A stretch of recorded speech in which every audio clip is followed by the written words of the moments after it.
Thank you so much for joining us. I'd like to introduce you to data, dashboards, and warehouses. Oh my.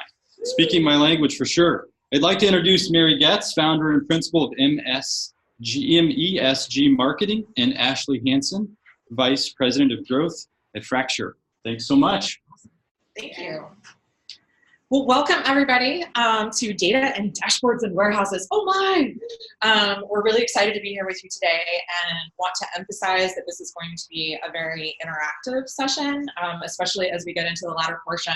We'll actually go into some of the dashboarding tools. So if you have questions, holler out. If you have ideas when we're working in the dashboarding tools, speak loudly. I'm ready for questions. As we sort of get going, it would be great to get a sense of who is in the audience for us today. So how many people are online fundraisers, either at an agency or in a nonprofit? Okay. How about database administrators and like crunchy data people specifically? Okay, fewer people, that's totally cool. How about people who have SQL, MySQL, Postgres, that type of experience?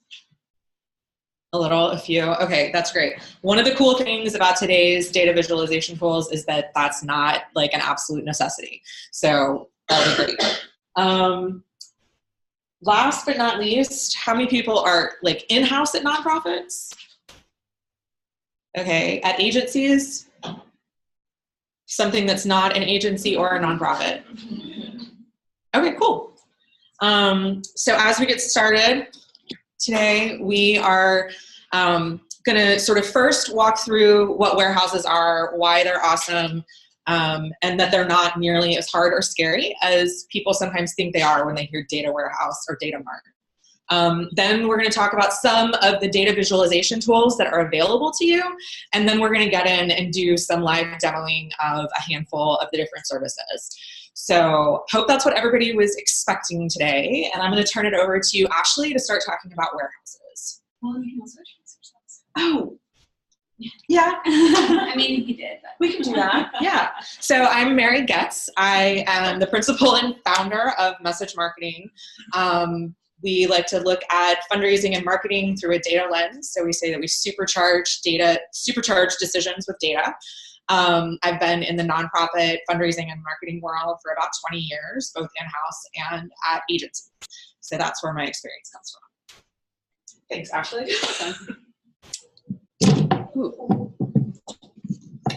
They say to always adjust the mic, but anyway, I don't think this mic is adjustable. Okay. Yeah. Okay. So I'm Ashley Hansen. I'm with Frakture. I've been at Frakture for three years, previously at Care2, and then also at a nonprofit. And for those of you who here in the room actually works with Frakture, or maybe works with an agency who works with Frakture? Awesome. I would say, even if you don't know it, there's probably more than half of you who whose data we touch at some point. But we have over 100 clients, agencies, nonprofits, and vendors. And Frakture basically automates data warehousing. So we use bots to pull data from systems. But today I'm actually going to break down warehousing for you. And there's pieces of warehousing that Frakture does, but really just helping you understand warehousing 101. And with a focus on reporting, because then that's what Mary is going to focus on. But there's tons of advantages to using a data warehouse. So first of all, defining data warehouse. So it's a central repository for data from multiple systems. Data can be automatically fed into there. You can manually put data in there.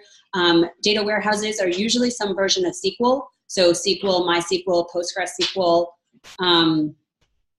There's lots of different variants, but that's the higher level data warehousing. We're just talking basic here. One of the huge benefits is that it can store current data, but also historical data. So maybe you're moving off a CRM, or maybe you need to archive donors that haven't given in 50 years, or maybe 20 years. Just whatever your data needs are, a data warehouse is great for that, because it really is that, a warehouse, it's storage. And then your data is accessible.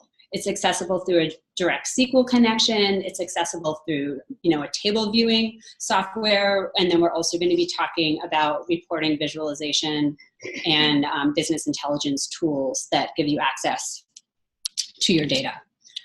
So some of the benefits of a warehouse reporting.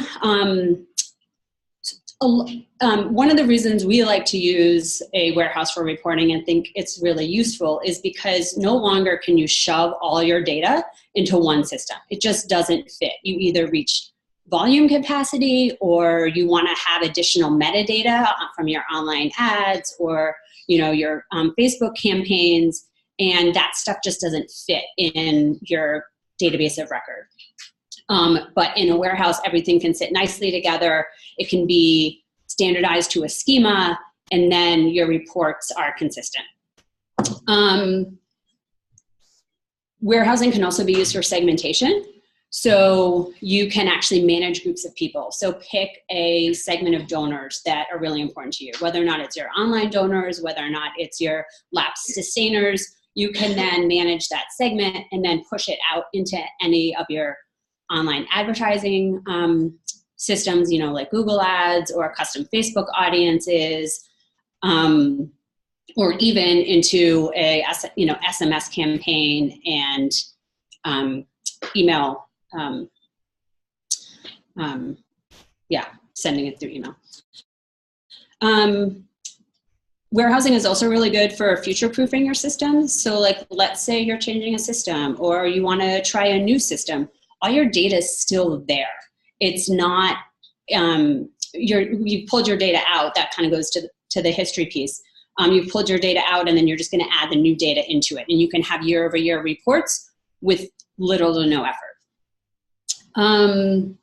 It gives you a full picture of your constituents. It's a lot easier to identify bad data and then also clean your data. So if you want to do a major database cleanup, you can do that and then push data back into the source system in an easier way.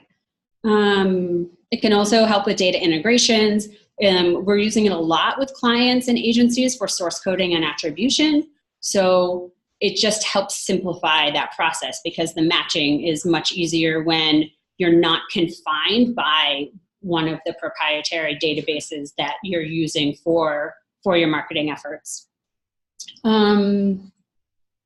Another big one who here, gets frustrated when their database just is grinding and not giving you the reports or the data you want as fast as you want. Well, this takes it all out of that system. So you're not dependent on that system and you're just running it. We use Amazon Web Services to host, but you can host your data in Google, and I think there's one other big data warehousing provider, but Google and Amazon are the two biggest.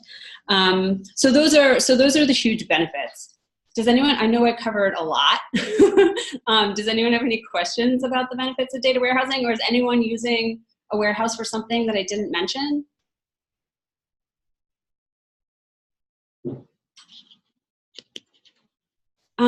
So just briefly, how to set up a warehouse. You want to identify all the systems that you have constituent data in, or ad data in, or fundraising data in. You then want to define what reports you need for all your stakeholders. So, if you're creating reports for yourself, you probably need a lot more metadata than you might need for a report for the board of directors, but you need to do this speccing out of everything that you need. And then you match all the data cross systems so that there's a consistent schema, first name, one system might call it first name, one might be first dot name. So then you get all that lined up. Then there's the fun piece of ETL, which stands for extract, transform, load. And that's the fancy database term. Who here has heard of ETL before? Okay. That's why I usually like to talk about it, because if you say, sometimes if someone wants to just know what Frakture is, I'm like, well, we do ETL and we have a standard schema. And database people are like, oh, okay. ETL, so we're extracting data from a system, we're transforming it, right? who here has been like end of year, your fundraising numbers don't match, and then you figure out it's because your dates are off, right? You've been off of like Greenwich Mean Time when you really needed to be on Eastern Time. I'm sure, I'm sure that's happened to everyone, right? But that's what we do in the warehouse. We transform those dates so all the dates are consistent, regardless of the date format in any of the source systems. And then after you do all of that, it's now time to set up your reports. And you then have a much easier time setting up the reports and creating consistency once you have all the data in one place flowing, hopefully flowing automatically. You can, into the warehouse. So now I'll turn it over to Mary, who's going to, I'm just making sure I didn't miss anything that I wanted to talk about. So Mary's now going to talk about reporting in more detail. The cool thing about all the reporting tools that Mary's going to show you is they're real-time, accessible on the web. You know, gone is the day that reporting through an Excel pivot table, as cool as they are, like gone is the day that that's what you should be doing, because every time the numbers change, you have to like reload all the things. So. And I'll emphasize that the ETL piece is massive, massive, massive, and super important. One of the oft overlooked values of ETL is that it can really standardize your source codes. So I don't know how many of you all are running multi-channel programs where you have, you know, a legacy direct mail source coding system that is like 18 digits and every digit has a purpose. But then you come over to the digital side and you have one set of source coding that typically works with your ads. And then like your emails usually end up with something like 2019 underscore the audience underscore the topic underscore that goes out like that for source coding. And one of the really awesome things that Frakture sort of leads in is being able to use the ETL to standardize your source code so that you really can get great cross-channel reporting on what topics, what times of year are really working both in mail and digital and all the many different factions of digital. So we talk about BI tools, we talk about visualizations. What is it that we really mean when we say that? These are tools that are designed to look at your data and help you analyze your data. They are not tools that are meant to store your data. They are not tools that are meant to segment and export your data. They read data that has been stored somewhere else, typically a data warehouse or a data mart. This definition is not mine. It came from Wikipedia. So this is what BI tools, visualization tools do. They're about making data understandable. They're a place to investigate your data, they're a place to look for trends, and they're a place to visualize complex relationships of data sets. Okay, that makes sense? But it's definitely not a place to manage your segmentation. It's really cool that you can, in a BI tool, sort of mush your data up and look at it in different ways so you can identify segments. But you then need to take those qualities of a segment that you've identified and be able to take those back to your database of record or your CRM to create those segments. It's also not a place to plan to view individual records. Almost every tool now has the ability to drill down and drill down and drill down, which is awesome. But don't plan on drilling down to the individual record level. That's just not what these tools are for. They're to drill down to take you into layers. So like a package, like, so it's actually easier to describe it in the direct mail language. So a package and then segments within the package kind of situation. Also, most of the tools is not the best place for bulk calculations. And this is sort of an important one that people don't always get upfront. It's better to run line-by-line calculations in a warehouse or a database. So if you have 1 million records and you want to be looking at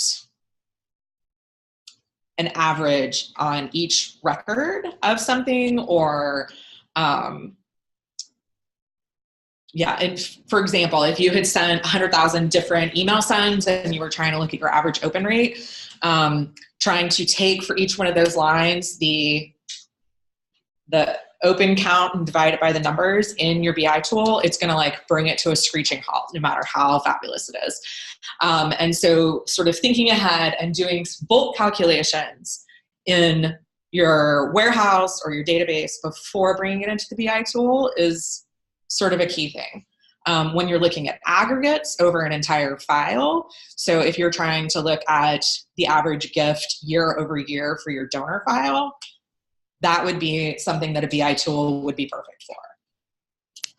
Any questions about that? Sort of a high-level concept, but I wanted to point it out.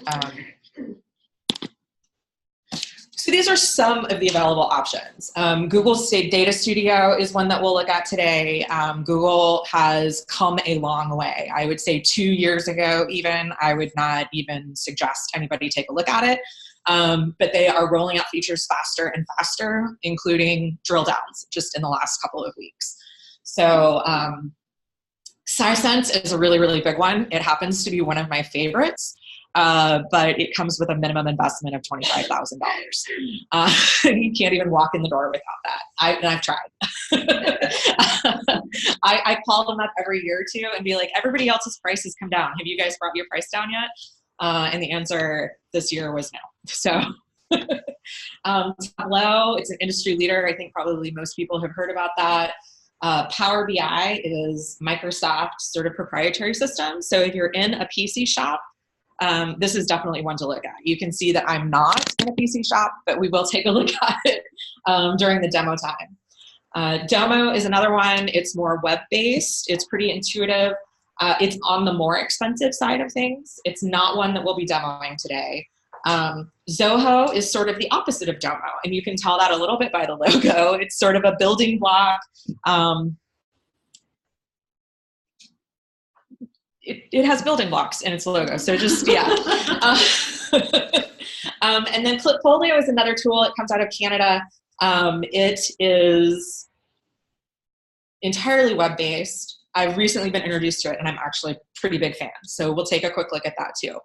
Are there other BI tools that people have been using in their organizations? I always love to hear about new cool ones. Or who here is using a BI tool? Okay. Okay, great. What are you using? Tableau? Data Studio. Yeah. Anything else? SciSense. Yeah. I really love it. So to look at the pros and cons of a couple of these systems, Google Data Studio, it's free. It also has a super easy drag and drop interface that you'll see in just a few minutes. The cons, I still see that Google Data Studio is not as robust as other tools, but it is growing. Would anybody disagree with me that's using Google Data Studio? Yeah. So it does have some limitations, but for a lot of your top line metrics, it's a good way to create particularly board report style dashboards. Tableau is super robust. It has the ability to filter and drill 7 ways to Sunday, but it is not quite as intuitive. You're gonna need to do some training, whether that's online or they periodically offer dashboard in a day trainings that are free through consulting partners. So there are opportunities to learn Tableau, and it does now have a very reasonable subscription model. There was a time that Tableau was also a $25,000 basic investment, and that's not as much the case anymore. Unlike Google Data Studio, where everything is in the cloud, Tableau does have a download. So you are doing your dashboard building on your computer, and you're publishing it to the cloud somewhere for other people to be able to share it and view it and dig into it. Power BI is similar in that way. So it comes free. So Power BI Desktop is a tool that anyone can download and use. But to be able to share the reports in an interactive way, you need to get their Power BI service. Those of you that are in PC shops in your office and are using the Microsoft 365 for nonprofits may have some level of additional access to their tools. So it's worth talking to them about that. It has a really great data modeling and query interface that's very straightforward. I think it's probably, in my mind, the easiest of the four to do the data modeling and connect data sources to each other. But it is PC only unless you parallel or bootcamp your Mac. So that's sort of one of the downsides. Klipfolio, like I said, it's one that I've just recently started getting into, but really like it. I would say that the complexity of building the little clips and graphics are somewhere in between Google Data Studio and Tableau, both in the way that you can leverage your data and drill into it, and how easy it is to actually create them from start to finish. It's also relatively inexpensive.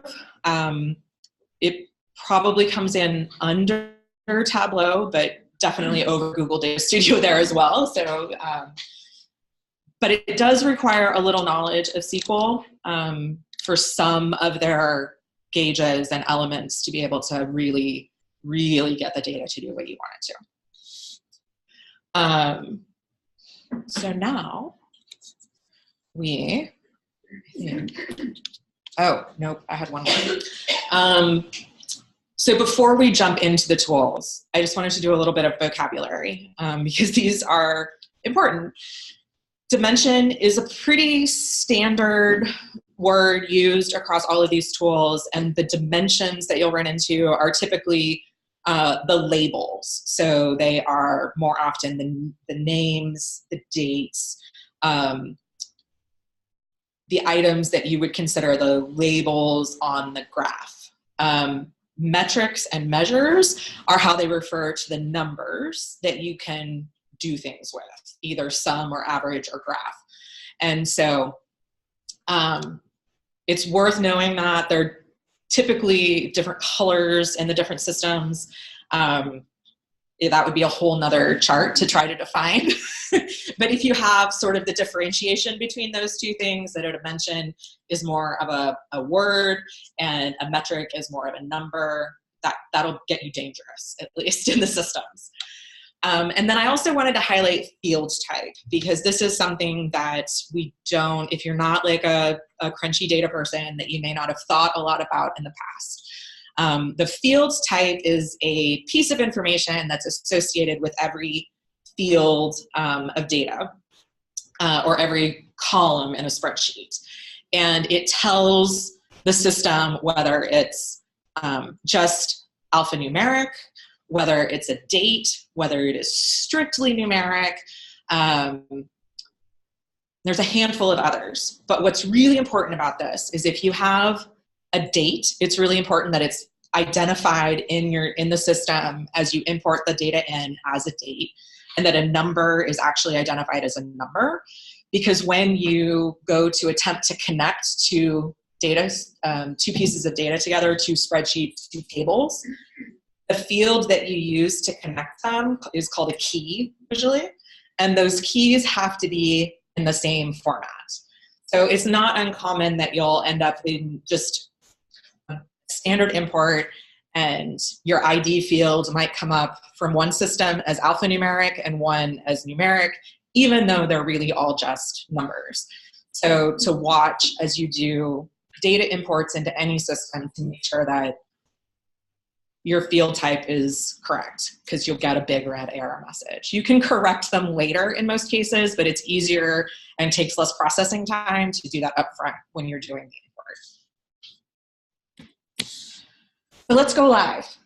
So this is a Turticorn, and my sample data set is the Turticorn Rescue Alliance. So I just thought I would put that out there in case there's any like wacky topics or names that we come up with, but we're all about protecting the Turticorn.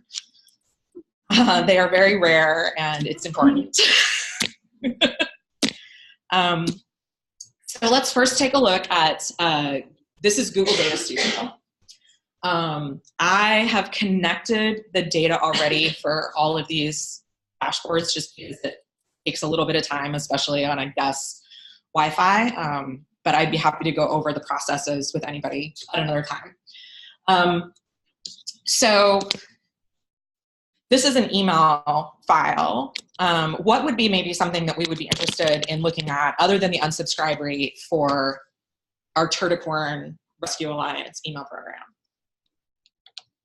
What's a general, like, Open rate. an open rate? Okay. So we go here and we try to edit, and we add a chart. We can add any old kind of chart. Time series to get us in there. Can you guys see this down at the bottom? Okay. So it chooses a set of data. So we have our delivery date, which is perfect for a time series. You can see that they're green. This is the way that Google Data Studio indicates a dimension. So like I said, they're all color coded. And then down here, the metric that it's charting against date is number sent. But that doesn't really help us because we want to know about open rates. So we look here at our available fields, and I did not do what I told everyone at the beginning, which is I did not calculate row level averages, just honestly so that I could show how calculations work. And these row level calculations are some of the easiest ones. So what I need to do to show you an open rate is to create a new field. And we're going to call it open rate, because that's what it is. And then it's really easy to create formulas. It has this little box, and you just start typing in what you're looking for. So open count divided by number sent. It's open rate, right? Everybody agree? And then all we have to do is hit save. Tell it we're done. And then I can come here and find my open rate and replace the metric with open rate. But when we look at it, we see it's summing the open rate for each particular day. That's not very helpful, right? You get some pretty wacky results. So instead of sum, then you say, actually, I really want to average those rates. Make that big. There's all kinds of things that you can do to make things look prettier. We can show the axes or not show the axes. I'm trying to find so you have lots of options to change things. And then when we view, because I added a date range filter, so we can actually change what time we're looking at. Unfortunately, Turticorn Rescue has had sort of a tough few years. So the last time they were actively emailing was 2017.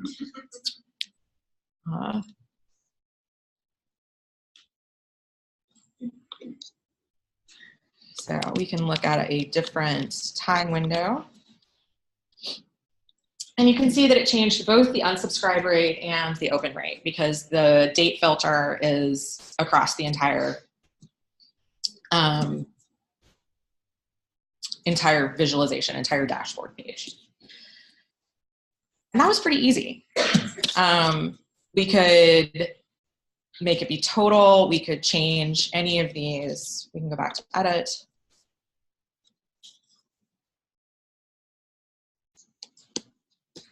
You can change the kinds of charts that it is. You can, yeah. So really easy, really straightforward. Google's known for that. This one, as it's loading in computer. This was built using the same data set for Turticorn Rescue Alliance. It lets us see a table of as much of the data as we want to see. it is showing us here email revenue by audience. So we could break it down by the emails that we sent to our donor audience, our house audience, our acquisition audience. We could choose to filter by that. So this is where the power of Tableau begins. So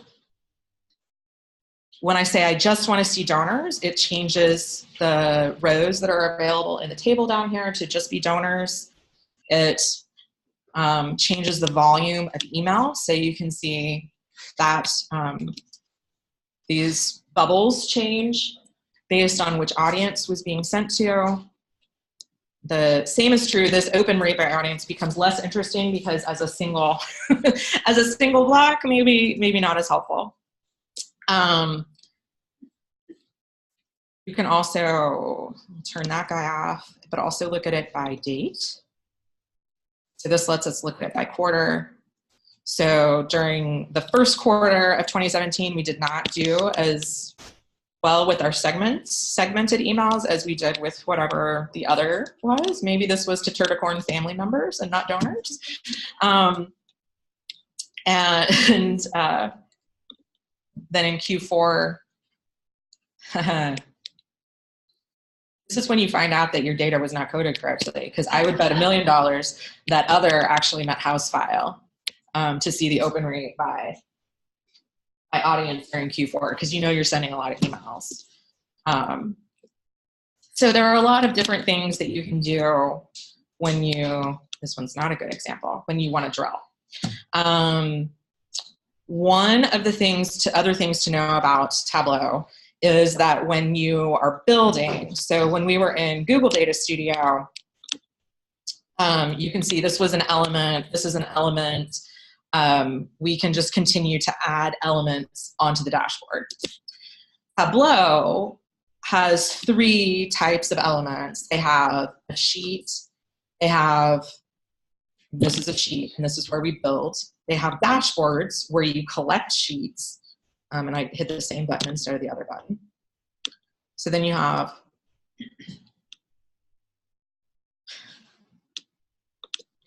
between the internet and my poor computer running 4 systems, it's a little tougher right now. Then you have dashboards where you collect sheets. So I can take any of these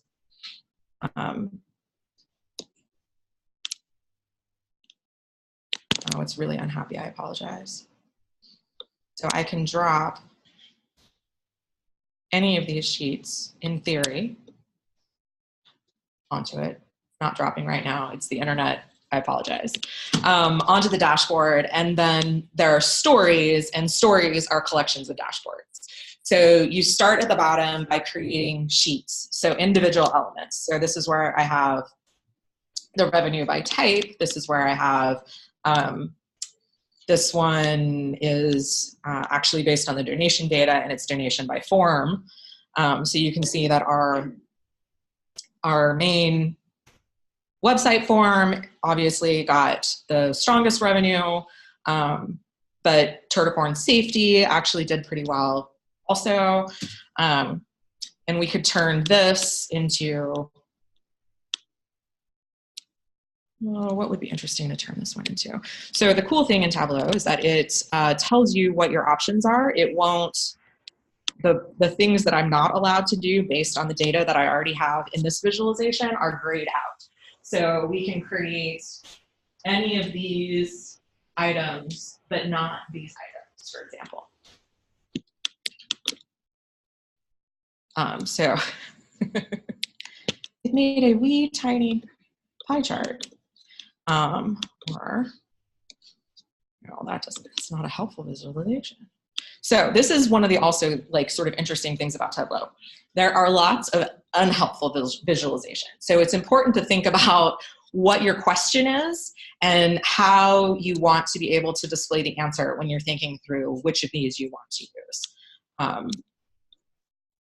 Because again, like it will do anything you ask it to, but that's kind of cute, but it may not be helpful.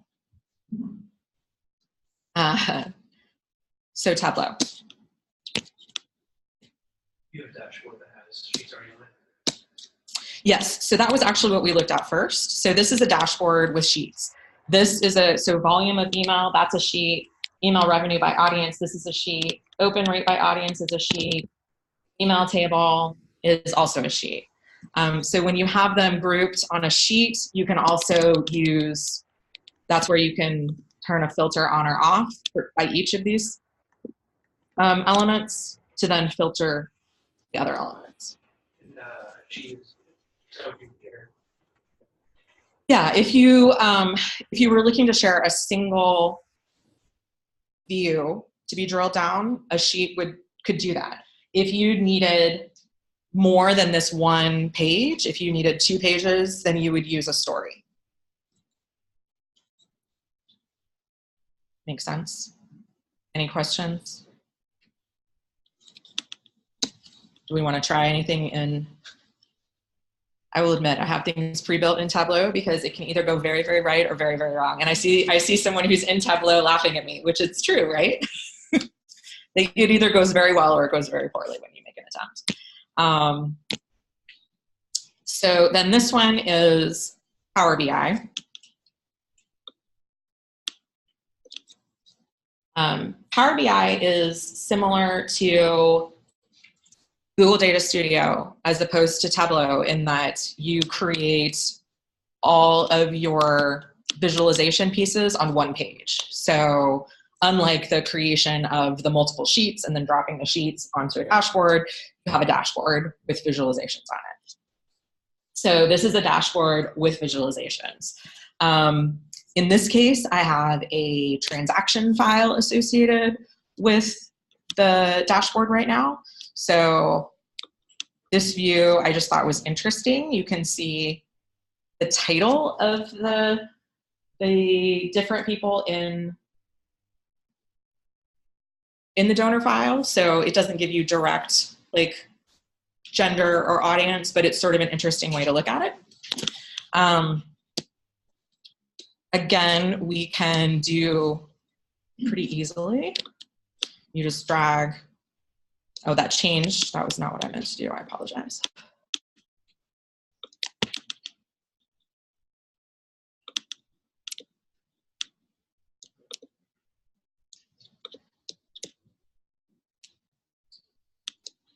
Okay.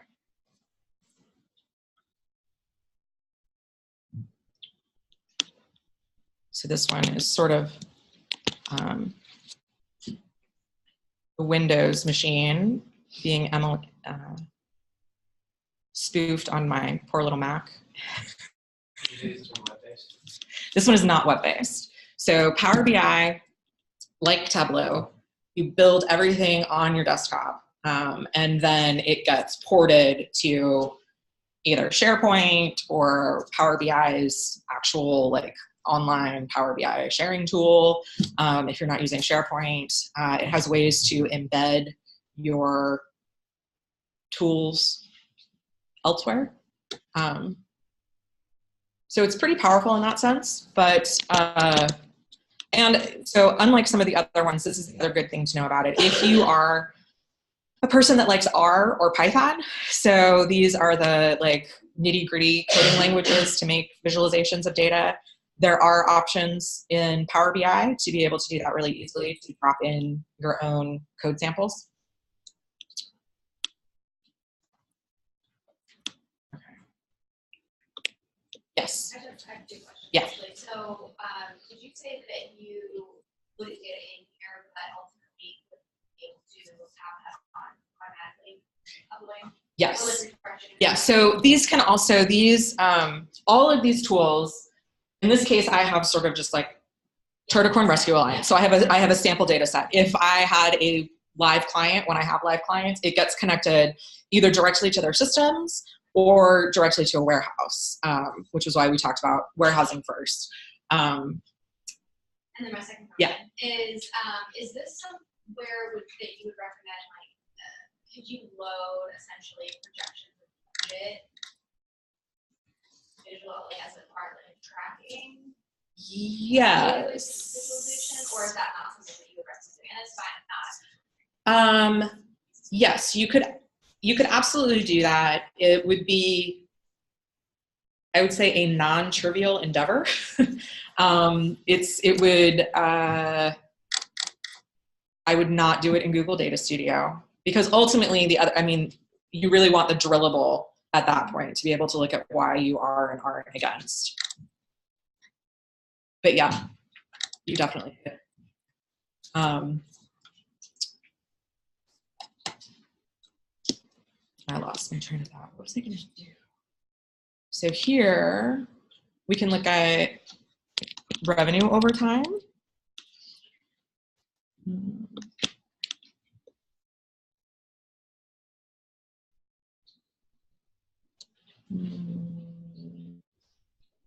You would think that I would know the names of my fields by now. Gift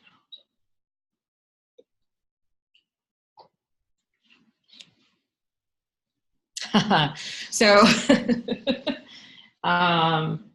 this is revenue over time, but looking at it by year, maybe helpful, maybe not. So I can push back to by quarter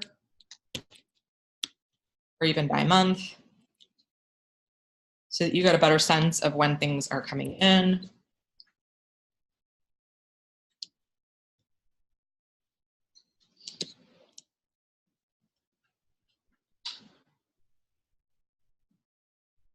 We can group things.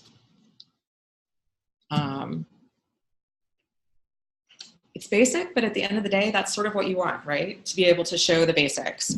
You can do lots of different things as you get in and play around.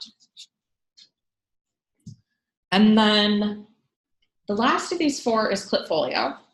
A couple of the interesting things that were very easy in Klipfolio that were not in others.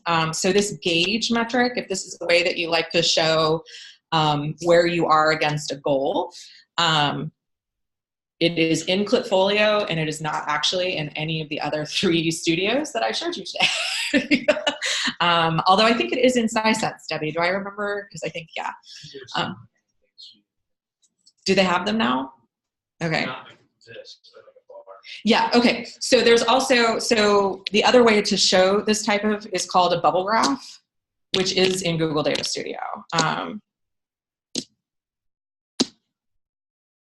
Yeah, so you can add,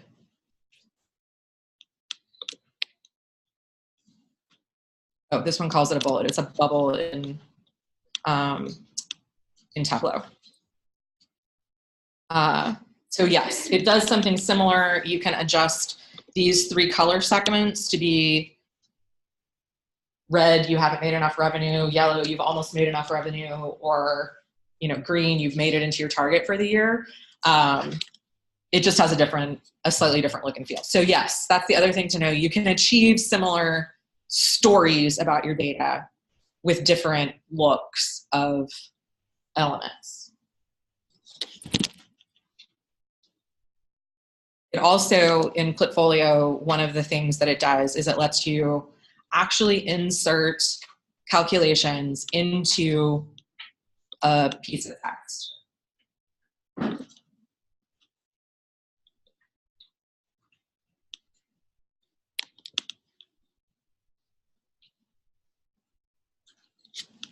So that you can tell, so that you can sort of narrate the story that you're trying to present, as well as show it visually. So if you had, say, one of those gauges and you were trying to represent, in this case, how your average open rate compared to an industry benchmark, you can actually write a sentence to accompany that really easily and include the calculation right within the metric of the text, which I thought was kind of a nifty ability that isn't as easy to accomplish in other tools. Does Google Data do this one? It wasn't easy when I was playing with it in Google Data Studio. Klipfolio, like, oh, come on guys, get me back.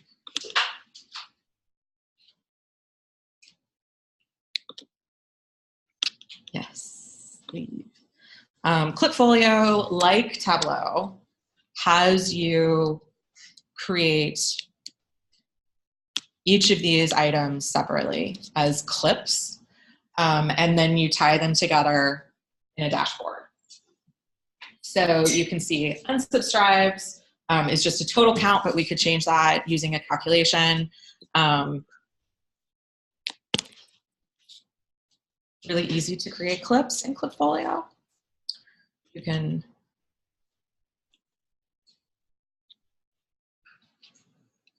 get this sort of interface. You can see the different types of metrics that you might be looking at. In this case, I have, trying to see which data I have associated here. I think I have the email data. So other than, so what other kind of clip would be, what other kind of metric would be useful to show? Can make it more interesting this time.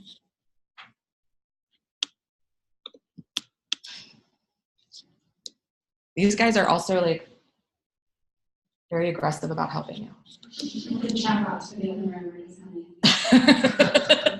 Yes.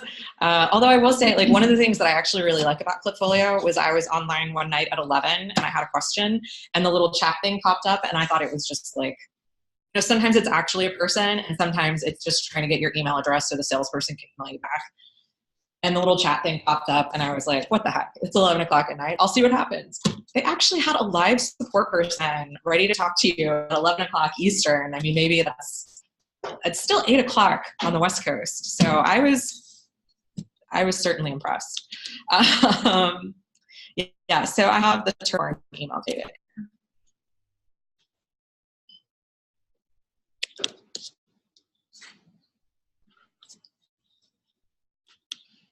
Just to show, I'm actually going to go back to, let's go here.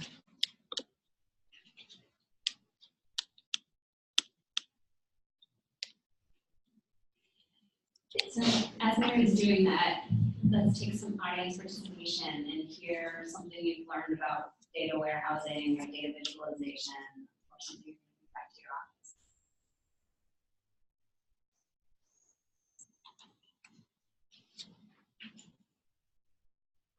So this is using the same Turticorn file, but shows sort of an additional level of calculations. But you can see this is one of those with both the slower internet and Google Data Studio has to stop and think. It can sometimes take a little while to run the report. So it's definitely not instantaneous. But just to demonstrate, this is one that I like to use with clients when we're talking about just the day-to-day status of their program. You can get the total revenue, you can break it into sustainer and individual. This is using the sums. This is using counting distinct IDs so that you get the difference between a donation and a donor. Oh no, this is all donations, I'm sorry. And then donors, this is using counting specific IDs rather than just every single one. Unique average gifts. This is something that I've actually found interesting to watch with clients over time, where the transactions are coming through. In this system, X checkout actually means PayPal. And you can see gift by time, how healthy the program is, whether they're getting one-time gifts versus sustainer gifts, and how much of the revenue versus the number of gifts that is. So they're actually getting most of their one-time gifts, but most of their actual gifts are coming from sustainers, which is pretty typical. They're getting about 38% of their transactions at Turticorn Rescue from sustaining donors, which is pretty respectable in the scheme of things. Yep. Can you tie this to your Google Analytics data and just have Yes. it populate automatically? Yes. And they actually, they have some sample dashboards that you could actually take when it comes to, so this one, for example, is Google Ads, but they also have some like out-of-the-box templates for Google Analytics. So you could actually take a Google Ads or a Google Analytics dashboard and start from there and connect it directly with your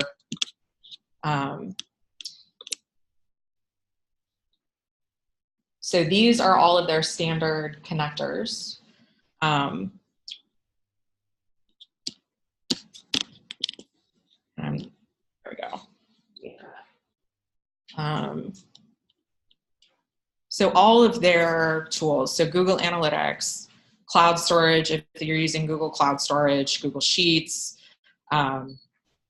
search ad data, search console data, YouTube and analytics, all of their services are very easy to connect, and you will find sort of standard dashboards that you can connect.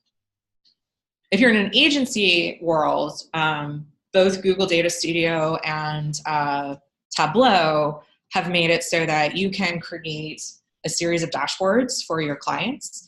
And then as long as the data structure is the same, so you have the same 12 columns with the same 12 column headers, you can just duplicate the dashboard and then connect it to a new data source. So you could then essentially just sort of swap out and provide very similar reporting consistently across your client load. So that's something that's nice about those tools in particular. Other tools, you can probably do something similar, but Tableau and Data Studio have made it very straightforward. So we're at 12:20. Are there any more questions? Some of you all might have noticed we've been recording this. Would anyone be interested in receiving the recording or the slides, since so much of this was a live demo? I'm gonna put up on the screen a bit.ly link, and you can give us your email and we will send it to you, because I think that's gonna be the fastest way for us to get you the info. I would say the other thing about doing these demos is it's a little challenging, sort of showing 4 different systems all at one time. If there is anybody that would like just 30 minutes to chat, you can shoot me an email and just say that you were here and you want to talk, and I will send you a link to set up a meeting to just get 30 minutes of my time to talk about either how to connect your data or which studio might be make the most sense for your organization. Whatever your question is, I'm happy to chat. Definitely take your Yeah. Cool. Any other questions? Well, then I think we can give you back a few minutes of your day. Opportunity to check email before we go to lunch. Thank you, everybody.